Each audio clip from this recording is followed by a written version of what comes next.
Hello, everyone, and welcome to Armstrong in the Loop podcast. I'm your host, Seth Prentice. Today I am joined by Jess Putkoski, American Foundation for Suicide Prevention Area Director for Western Pennsylvania. Jesse, welcome to the show. Thank you for having me. It is a long title, but I hope I got everything in there for you.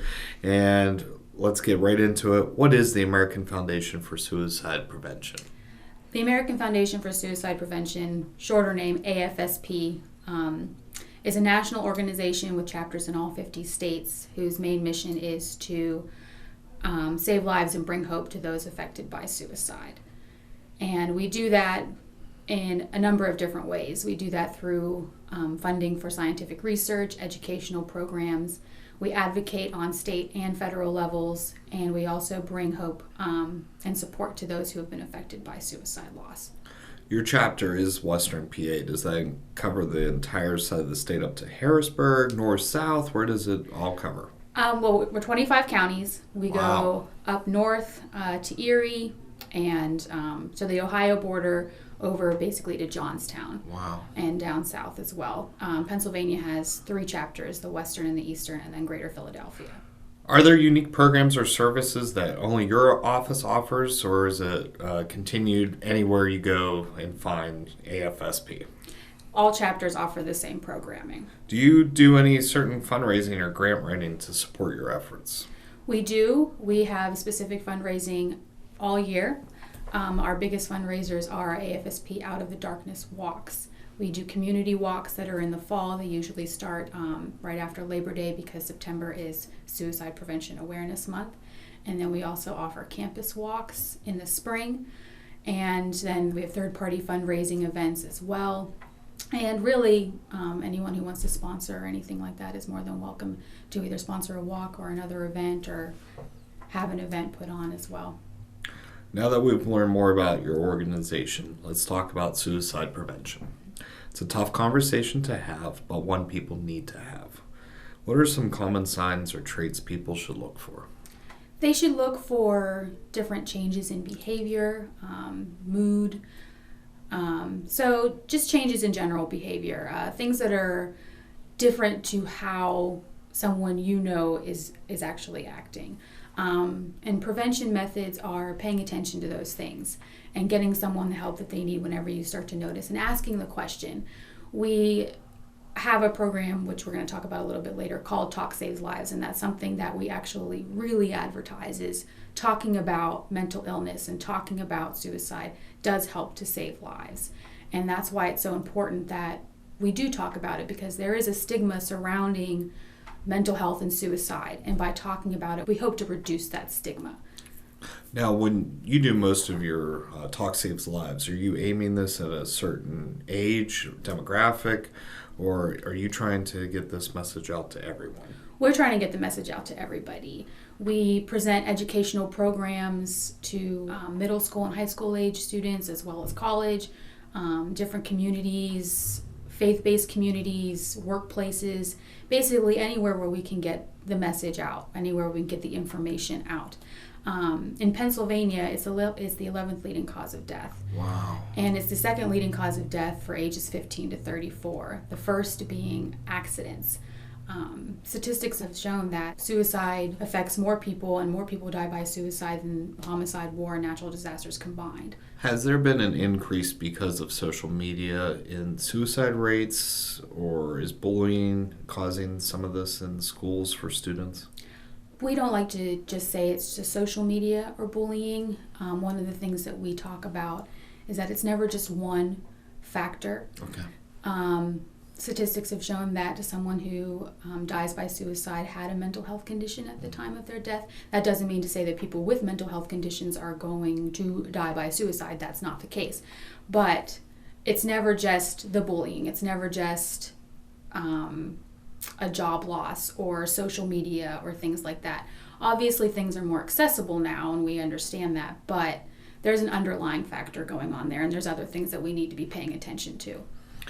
Is it a tough conversation to have with a parent, that might have a child, an older child that might even be an adult age, that says, hey, we need to sit down and have this talk?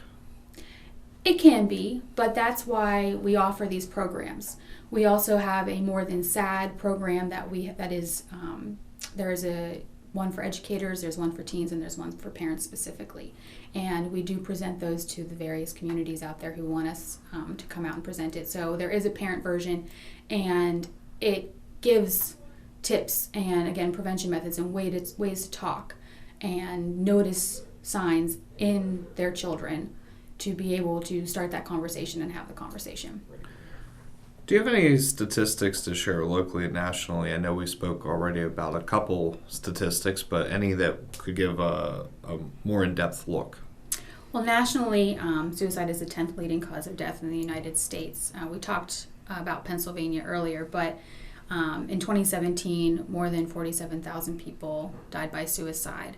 Locally, Butler County had a suicide rate of 13.2 per 100,000, and Lawrence County had 16.7 per 100,000. Those are high numbers. They are. You're going to be doing a presentation in Ellwood City on January 20th, which is your Talk Saves Lives. Share with our audience what they can expect to hear and hopefully come out to hear more about suicide prevention. So the Talk Saves Lives program is kind of our general presentation where we go over different research findings that AFSP has done, and they put them in there. So biomarkers, things like that. We will talk about risk factors and, again, warning signs and prevention methods and what you can do whenever you see somebody who is in crisis. Talk Saves Lives will be held on Monday, January 20th at Mike's Main Street Bar and Grill in Ellwood City from 6 p.m. to 7 p.m.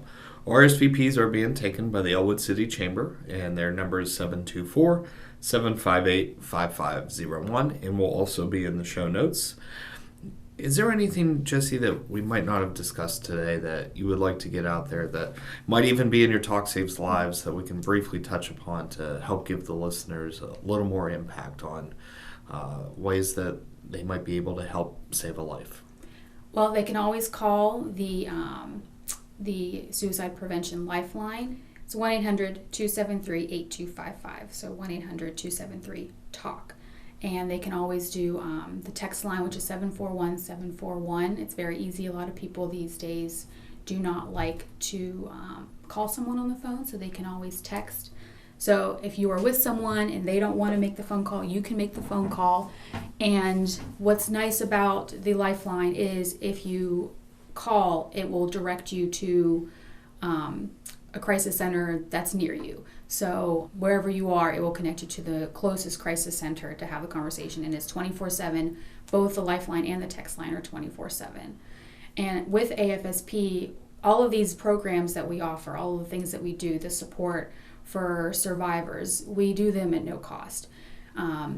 We have an International Survivor of Suicide Loss Day that just happened. It's always the Saturday before Thanksgiving, so people can come out, and it's a day of healing and a day of talking about the loss with other people who've experienced that, and just kind of preparing people for the holidays and things like that. And that's something that, as a nonprofit, we want to get this information out there to as many people as we can. And again, these programs are offered at no cost to the attendees.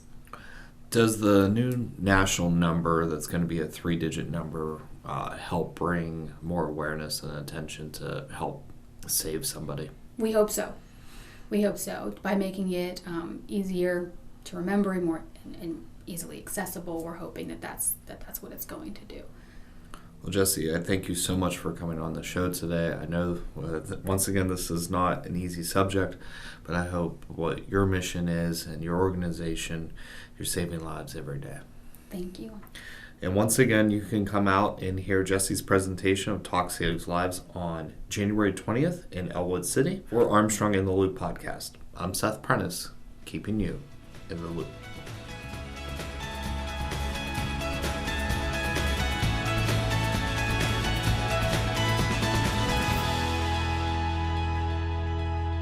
Are you enjoying Armstrong in the Loop podcast? Great news! All past and current episodes are available on popular streaming apps and websites. Search Armstrong in the Loop podcast and subscribe today.